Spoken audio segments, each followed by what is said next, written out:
En el nombre del Padre, y del Hijo, y del Espíritu Santo. Amén. Somos nada, Dios es todo, Padre te amamos. Continúa, divina voluntad, orando en nosotros. Y después ofrécete a ti mismo esta oración como nuestra, para satisfacerte por las oraciones de todos, y para darle al Padre la gloria que deberían darle todas las criaturas.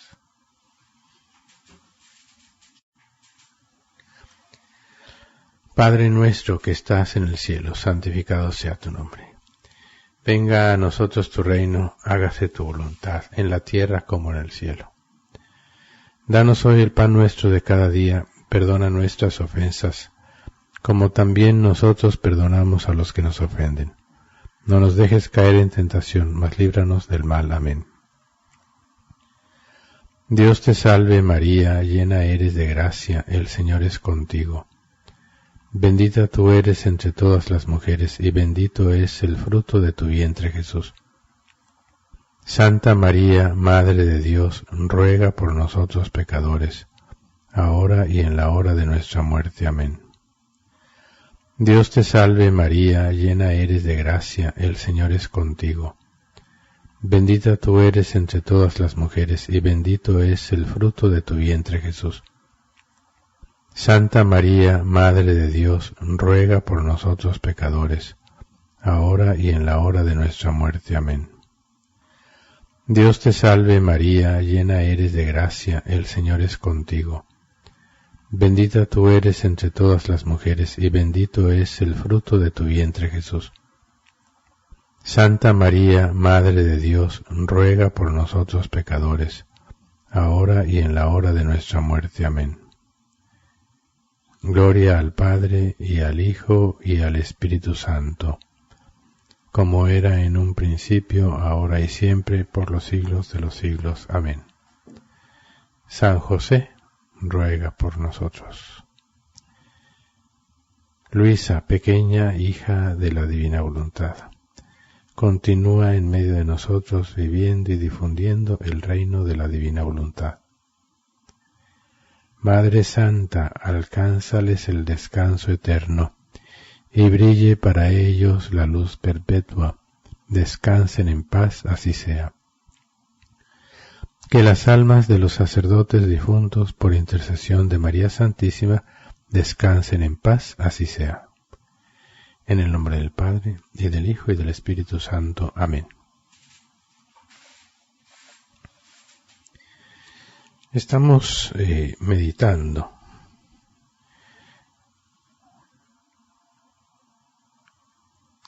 en este capítulo de los escritos de la sierva de Dios Luisa Picarreta, del volumen 13, con fecha noviembre 19, 1921, y que tiene por título Los dos apoyos. Para conocer las verdades es necesario que esté la voluntad y el deseo de conocerlas.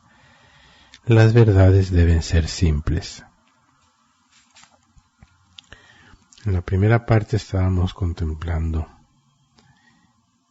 el primer apoyo de Jesús, que fue la Santísima Virgen María. Cómo Dios tenía y tiene todo el derecho de hacer lo que sea que haga a su beneplácito, y que no es un Dios caprichoso a quien se le pueda estar dictando órdenes. Nosotros debiéramos, y esta es una continua insistencia, no solo confiar, sino tener la certeza absoluta de que Dios todo lo hace bien. Y bien significa con infinito amor, infinita sabiduría, misericordia, justicia, santidad. Todo Dios está envuelto en todo lo que Él hace.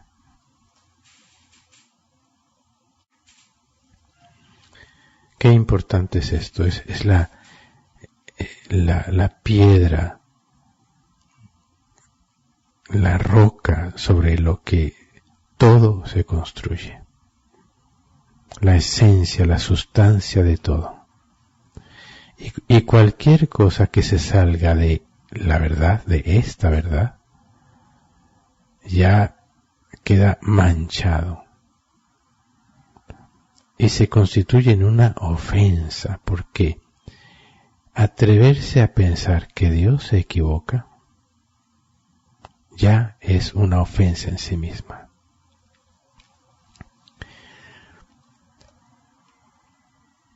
Empezamos ahora a meditar el segundo apoyo.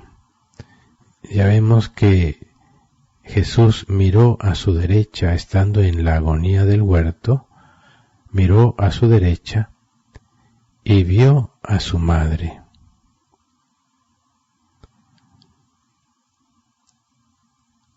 Ella, al oírme pedir ayuda, voló a mi lado y me sostuvo, y yo apoyé mi brazo derecho en ella.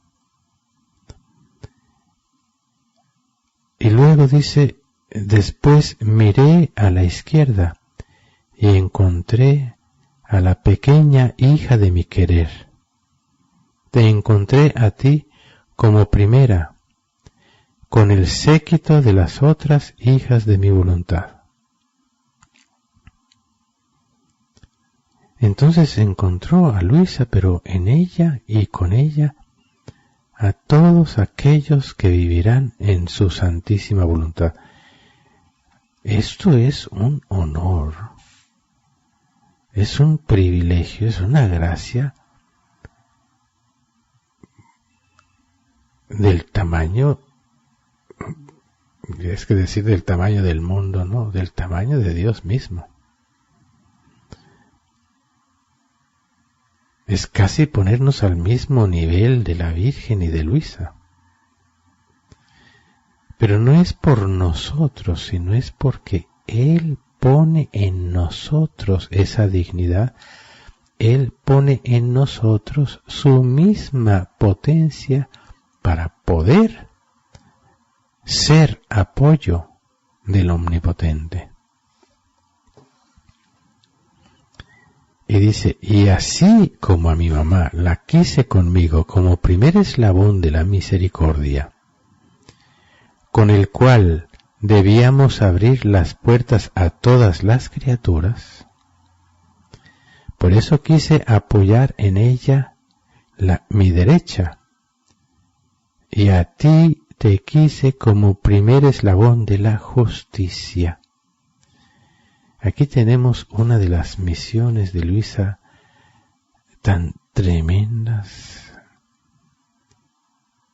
y donde debiéramos cada vez más conocer quién es Luisa Picarreta, la pequeña hija de la divina voluntad, la santidad para la cual Dios la eligió, la más alta santidad ni siquiera lejanamente imaginada, la más alta después de la Santísima Virgen María.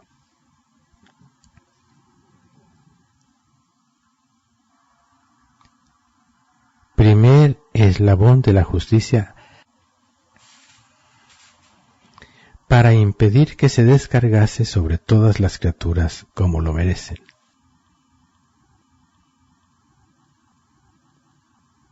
Por eso quise apoyar la izquierda, a fin de que la sostuvieras junto conmigo.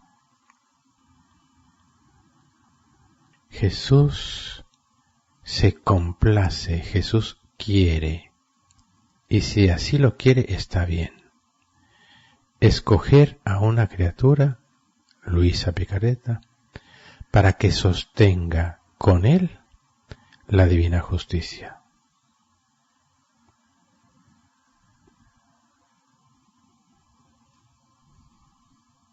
Y entonces, todo aquello que hablábamos de la Virgen se aplica también a Luisa. Siempre debe de quedar claro que la distancia entre la Santísima Virgen y Luisa es inmensa. Pero también debe quedar claro que la distancia entre Luisa Picarreta y todos los demás, hasta los más santos, es inmensa.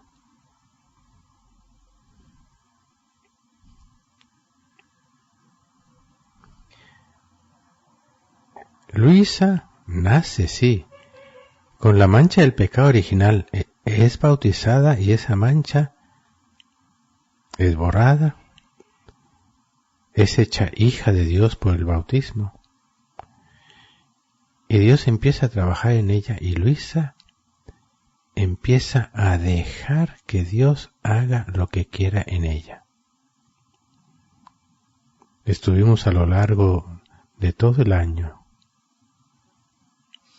meditando, contemplando, profundizando todo el trabajo que Dios hizo en Luisa en los primeros años. Recorrimos todo el volumen 1, una gracia muy grande, muy bella.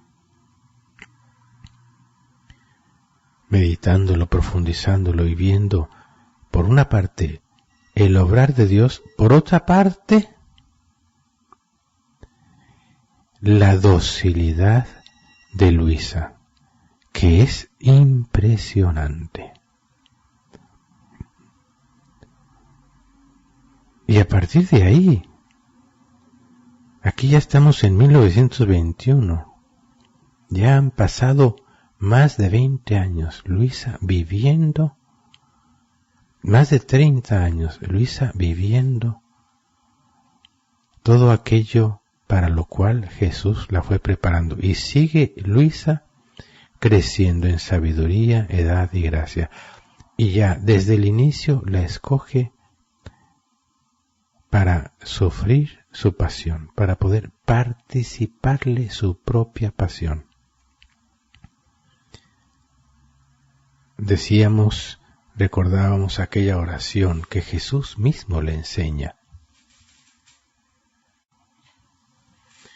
Yo me presento ante el trono supremo de Dios, bañado en la sangre de Jesucristo, y lo ruego que, por los méritos de sus preclarísimas virtudes y de su divinidad, me conceda la gracia de crucificarme. Oración enseñada por Jesús mismo a Luisa. Y Luisa, ¿no?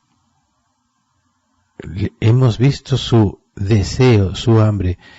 Pareciera que no tenía otra voluntad, otro deseo, otra ilusión que la de sufrir la pasión a cualquier costo.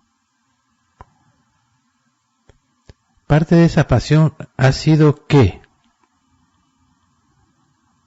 Luisa quería sufrirlo todo ocultamente sin que nadie se diera cuenta.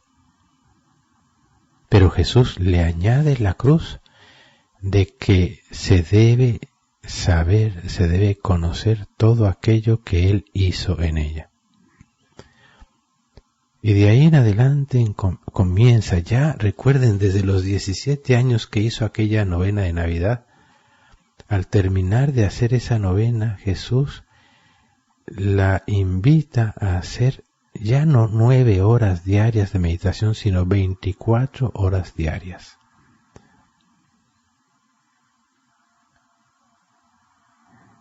Y podemos decir con toda claridad que todo lo que conocemos de la pasión de Jesús a través de estos escritos, del reloj de la pasión, de tantísimos capítulos que hablan de la pasión de Jesús,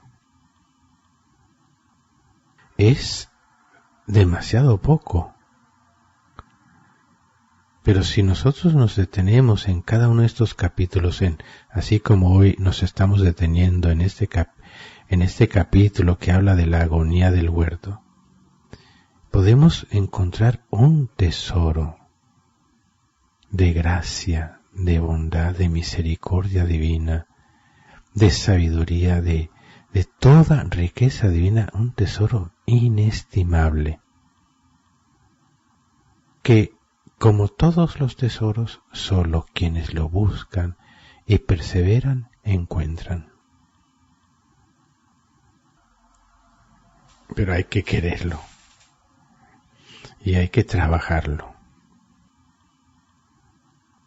Y Dios no va a dar sus tesoros a quienes, sus tesoros, sus gracias, sus riquezas, a quienes lo van a desperdiciar, a quienes incluso les puede hacer daño, porque al recibir una gracia, si nosotros no correspondemos a esa gracia, nos volvemos culpables.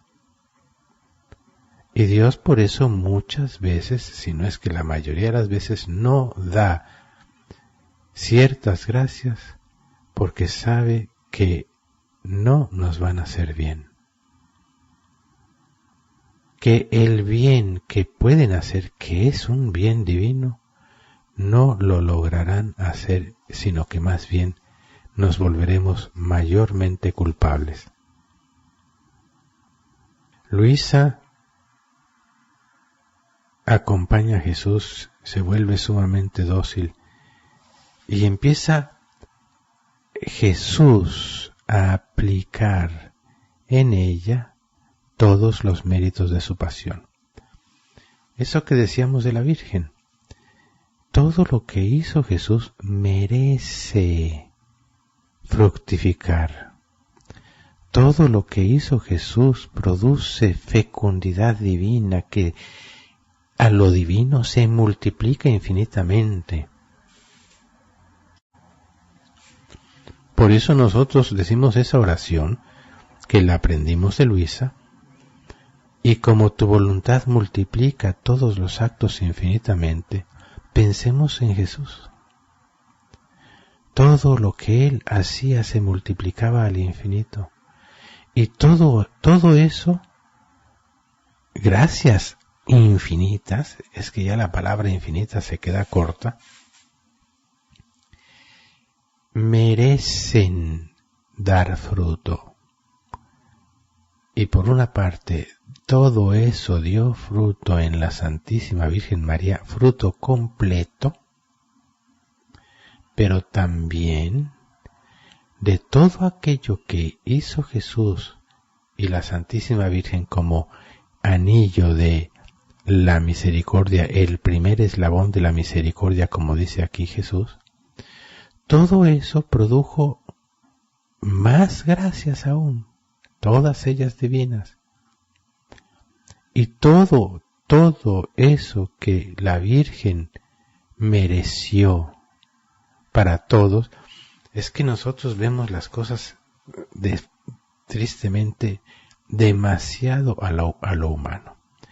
Entonces, si la Virgen ganó 1.000.000 de gracias, pues nada más puede dar 1.000.000 de gracias a 1.000.000 de personas. Y en Dios no es así. En Dios cada gracia puede multiplicarse por todos. Una sola gracia Dios la puede dar a todos, completa, como se nos da en la Eucaristía. Dios no quiere darse a medias, se da completo. Entonces todo eso era necesario por el decoro, por la dignidad divina, que hubiese al menos una criatura en donde Dios pudiese depositarlo todo.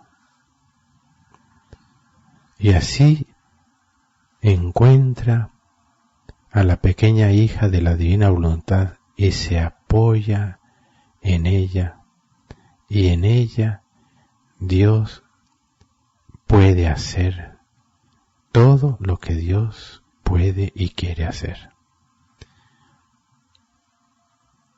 Por eso aquello que decía San Bernardo, y luego que el Papa Benedicto XVI recalca, el alma que se deja llevar por la gracia llega a ser por gracia todo lo que Dios es por naturaleza. Aquello que se aplica totalmente a la Virgen, Benedicto XVI recalca, repito, es para toda alma. Y eso es lo que ha sucedido en Luisa.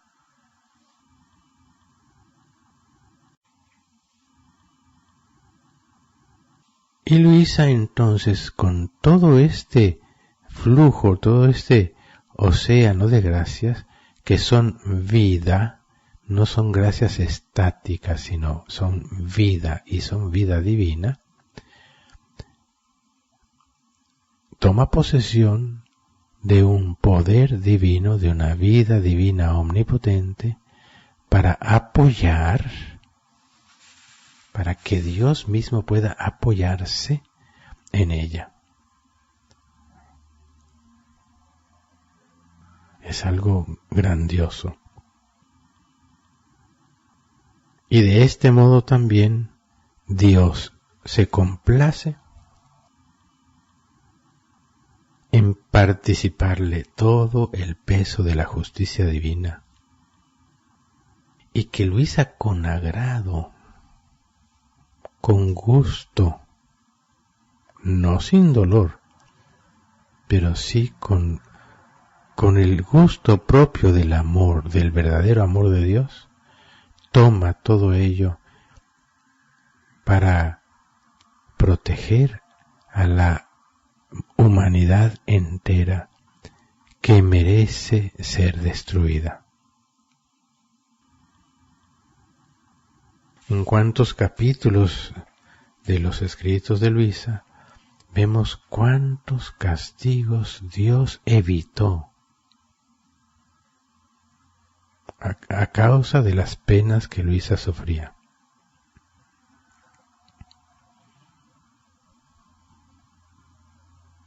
Un día se llegará a conocer más ampliamente todo.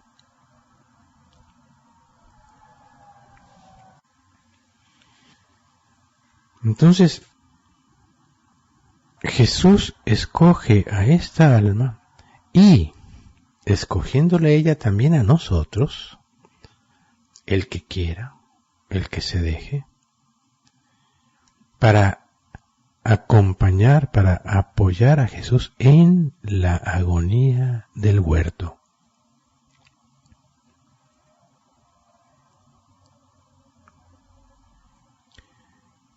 Y por eso es que Jesús le enseña a Luisa cómo, y a través de Luisa nos enseña a nosotros, y nos deja, por ejemplo, ese reloj de la pasión. Uno se pone a leer, a meditar, a orar de esas 3 horas de agonía en el huerto, y verdaderamente son increíbles. Y cuando nosotros nos ponemos a hacerlo, estamos realmente ahí con Luisa, siendo apoyo para Jesús. Hombre, creámosle, Jesús lo dice una y otra vez, nos invita, nos lo pide. Cuánto ha hablado, ha dicho sobre ese libro concreto, el reloj de la pasión. Cuánto habla de ello.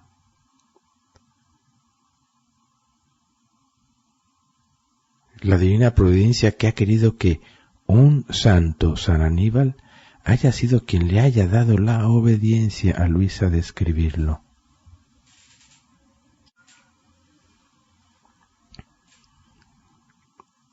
Y luego a eso se unen todos estos capítulos que hablan de la agonía de Jesús en el huerto y de toda su pasión, porque hay capítulos que no hablan de algún momento específico de la pasión de Cristo, sino de la pasión del amor, de lo que Él vivió en su interior.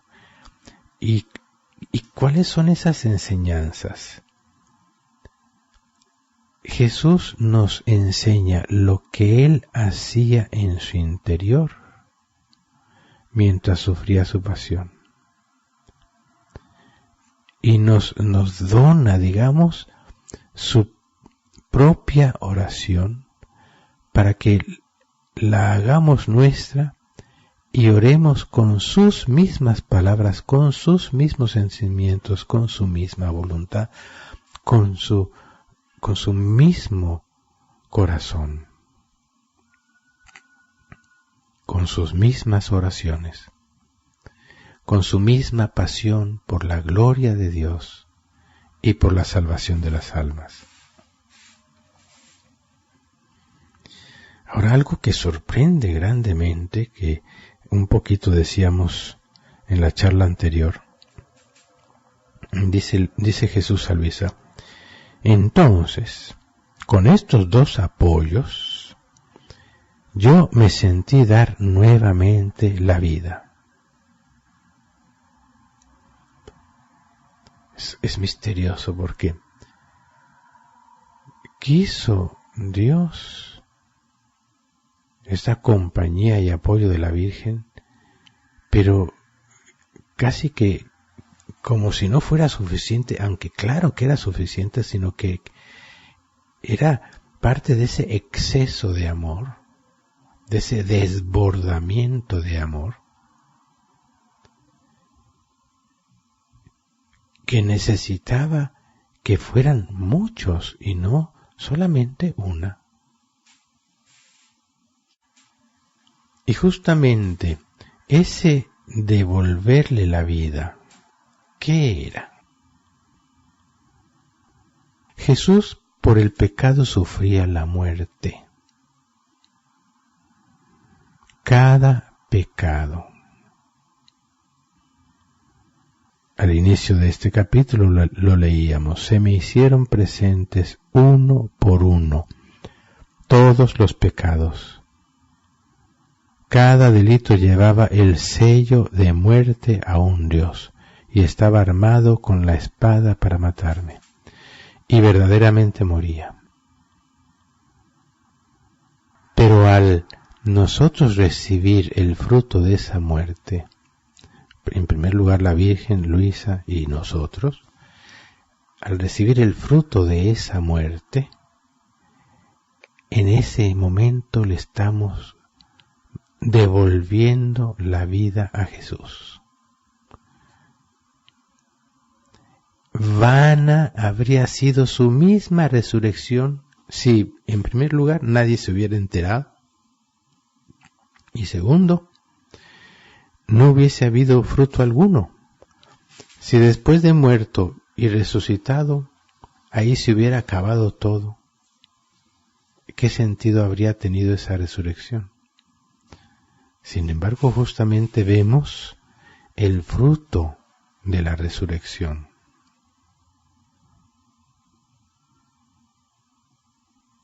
Entonces dice, con estos dos apoyos yo me sentí dar nuevamente la vida. Y como si nada hubiera sufrido, con paso firme fui al encuentro de mis enemigos. Y esto es increíble, pero esto es un hecho. Es un milagro. Ya lo había yo dicho, en esa agonía, sudando sangre, habría terminado, hombre, a lo más muerto de cansancio para estar 3-4 días en cama.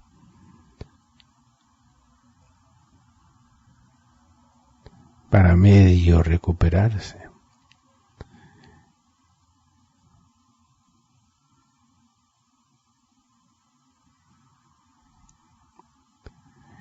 Y no, gracias a que recibió de nuevo la vida, como si nada hubiera sufrido. ¡Wow! Esto es increíble.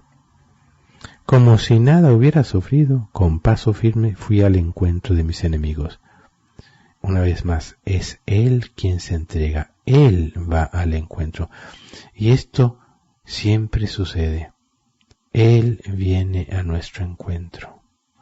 Recuerden aquel prefacio tercero de Adviento que yo menciono con cierta frecuencia. Jesús viene a nuestro encuentro en cada hombre y en cada circunstancia. Él. Creemos que somos nosotros los que vamos a buscarle y no, resulta que es Él. Y hay una cosa que es el colmo, ¿no?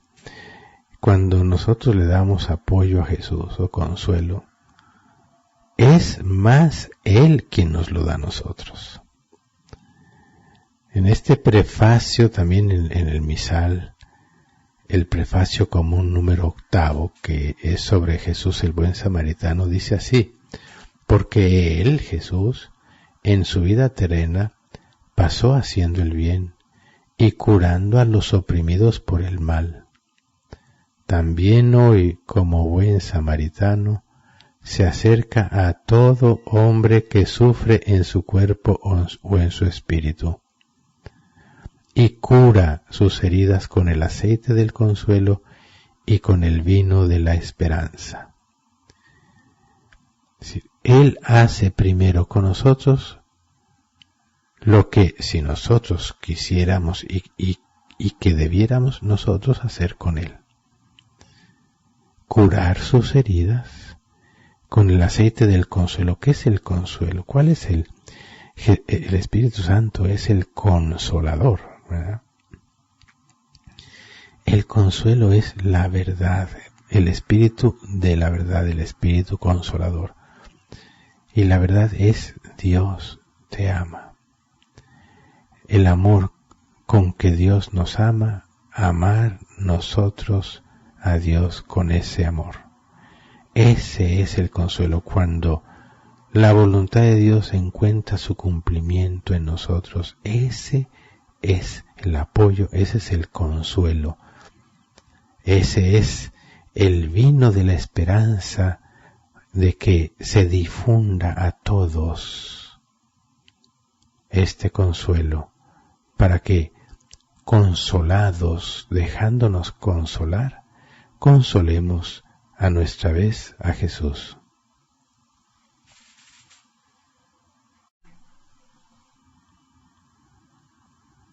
En todas las penas que sufrí en mi pasión, muchas de ellas capaces de darme la muerte, esto es algo que debemos siempre tener en cuenta. Muchas de las penas que Jesús sufrió fueron más que capaces de darle la muerte. En todas estas penas, estos dos apoyos no me dejaban jamás.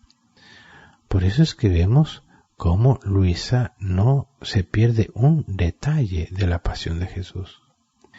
Y no se pierde un detalle de lo externo y sobre todo de lo interior, de lo que Jesús vivía en su interior. Y cuando me veían a punto de morir, con mi voluntad que contenían, me sostenían y me daban como tantos sorbos de vida. Es decir, cada acto que hacemos en su voluntad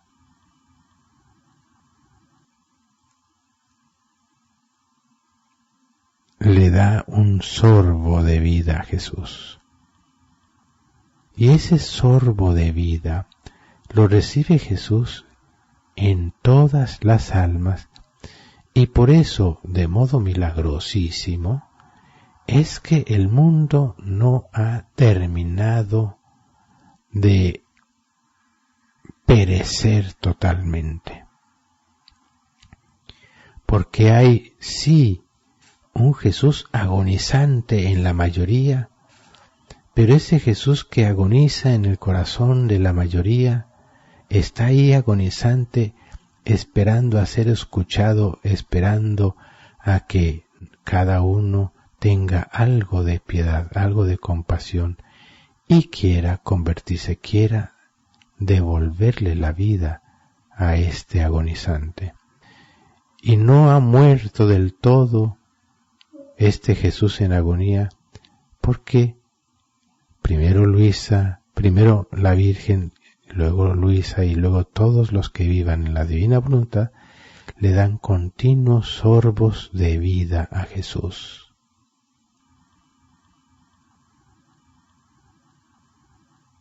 Oh, los prodigios de mi querer, ¿quién puede jamás numerarlos y calcular su valor? Es lo que tantas veces digo, es que ¿cómo podemos numerar, decir infinito? Tenemos una imaginación tan pobre y tan poco trabajada. Eso sí, nuestra imaginación para imaginarnos quién sabe qué tanta cosa, eso somos expertos. Pero cuando es imaginarnos lo infinito del amor de Dios,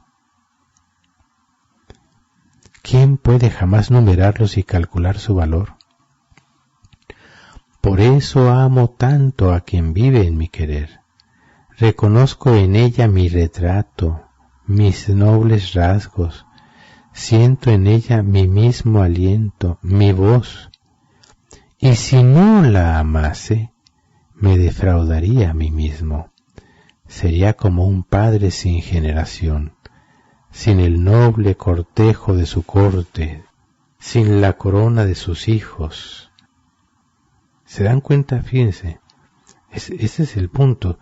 Dios Todopoderoso, sin una generación, sin una corte, sin la corona de sus hijos, ¿qué sentido tiene eso? Y asimismo la Virgen María, reina del cielo y de la tierra, de todo y de todos. Y asimismo Luisa, que tendrá su corte. Y no porque ella lo quisiera, no, ella ni por ahí se acercó, no, sino porque Dios mismo quiere honrarla. Y poco a poco, ya más y más se va conociendo en el mundo, pero se le conoce demasiadísimo superficialmente. Pero por gracia de Dios que estamos cada día conociéndola mejor, como debe ser, apreciémosla y recurramos a ella para que podamos alcanzar la gracia de aprender a hacer y vivir la santísima voluntad de Dios siempre.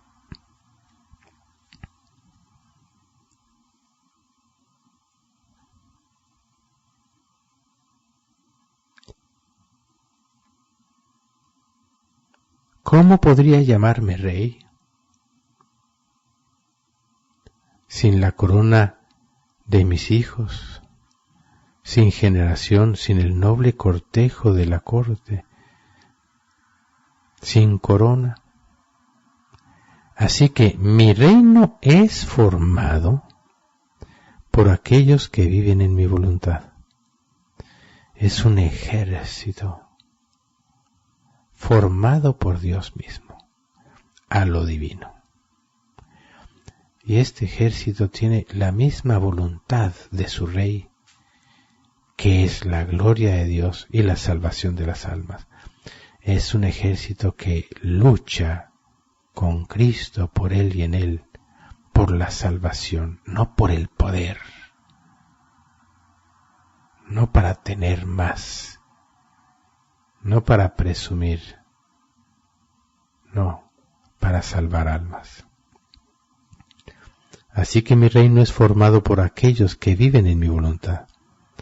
Y de este reino escojo la madre, la reina, los hijos, los ministros, el ejército, el pueblo.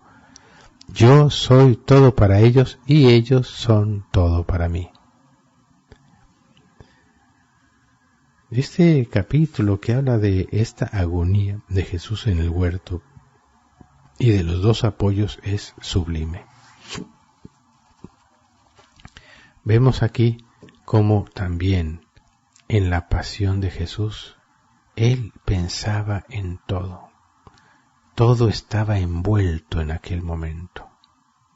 Por una parte, todos los pecados de todos, uno por uno. La muerte que cada uno le daba. La vida que recibía de parte de estos dos apoyos y de aquellos que vivan en su santísima voluntad. Y su intención, su voluntad de que todo era para formar el reino de la santísima voluntad de Dios. El reino de Dios. Y todo ello para la infinita gloria del Padre. Y podemos concluir diciendo, todo por obra y gracia del Espíritu Santo. Hermanos, pidamos esta gracia y dispongámonos y pongamos manos a la obra para continuar meditando estas horas de la pasión. Detengámonos, así sea en un párrafo todo el día, pero de verdad entremos al corazón de Jesús y sintámoslo sudar sangre, sintámoslo agonizar, sintámoslo reparar, adorar, amar, dar gracias. Sintámoslo suplicar al Padre por la salvación de las almas, pero también suplicarle al corazón de cada hombre su conversión. En el nombre del Padre, y del Hijo, y del Espíritu Santo. Amén. Gloria al Padre, y al Hijo, y al Espíritu Santo, como era en un principio, ahora y siempre, por los siglos de los siglos. Amén. San José, ruega por nosotros. San Miguel, ruega por nosotros. San Aníbal, ruega por nosotros. San Pío, ruega por nosotros. San Gabriel, ruega por nosotros. San Rafael, ruega por nosotros. Luisa, pequeña hija de la divina voluntad, continúa en medio de nosotros viviendo y difundiendo el reino de la divina voluntad. Madre Santa, alcánzales el descanso eterno y brille para ellos la luz perpetua. Descansen en paz, así sea. Que las almas de los sacerdotes difuntos por intercesión de María Santísima descansen en paz, así sea. En el nombre del Padre, y del Hijo, y del Espíritu Santo. Amén.